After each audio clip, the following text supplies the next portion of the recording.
सर्दी के मौसम में एड़ियां फट गई हैं तो इस रेमेडी को यूज़ करें। आपकी एड़ियां फिर से नरम मुलायम और सॉफ्ट हो जाएंगी। बिस्मिल्लाहिर्रहमानिर्रहीम। अस्सलाम वालेकुम व्यूअर्स, कैसे हैं आप सब? उम्मीद करती हूँ सब खैरियत से होंगे। खूबसूरत नरम मुलायम पाँव तो सबके होते हैं।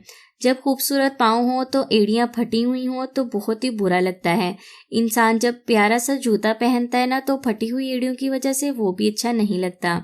इसीलिए आज जो रेमेडी आप लोगों के साथ शेयर कर रही हूँ बहुत ही अच्छी, बहुत ही इफेक्टिव रेमेडी है। इस रेमेडी को आप इस्तेमाल करेंगे तो आपके पाँव की एड़ियां बहुत ही खूबसूरत और सॉफ्ट हो जाएंगी। एड़ियां किसी भी मौसम में फट जाती हैं, गर्मी के मौसम में भी फट जाती हैं, सर्दी के मौसम में भी। सर्दी में खुश्की की वजह से एड़ियां फट जाती हैं। एड़ियां फटने की वजह से जख्म भी हो जाते हैं और दर्द भी उठती है, तो उसके लिए भी ये रेमेडी बहुत ही इफेक्टिव है। तो स्टार्ट करते हैं रेमेडी। मैं आपको बताती हूँ इसे बनाना कैसे है। चैनल पर नए हैं, पहली बार देख रहे हैं तो सब्सक्राइब कर लें और सब्सक्राइब करने के बाद बेल आइकन के बटन को ज़रूर दबा दें ताकि मेरी आने वाली वीडियोस आप लोगों से मिस ना हो। तो आज की स्पेशल रेमेडी में जो चीज़ हम इस्तेमाल कर रहे हैं वो चीज़ें आपको घर में, आपके किचन में आसानी से मिल जाएंगी। सबसे पहले हमें चाहिए हल्दी। हल्दी हमें चाहिए आधा चाय वाला चम्मच। ये घर की पिसी हुई खालिस हल्दी है।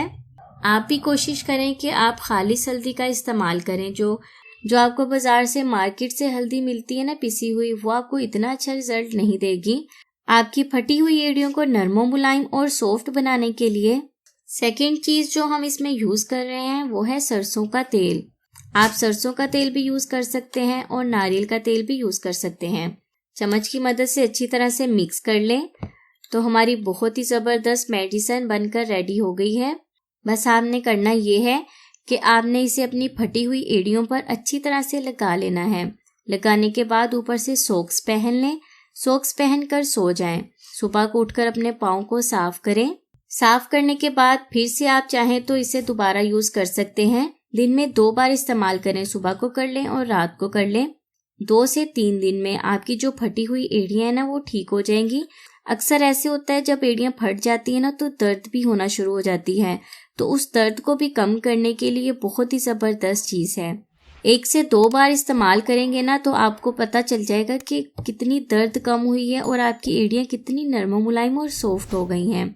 तो फ्रेंड्स, ये थी मेरी आज की वीडियो। उम्मीद करती हूँ ये वीडियो आपके बहुत काम आएगी।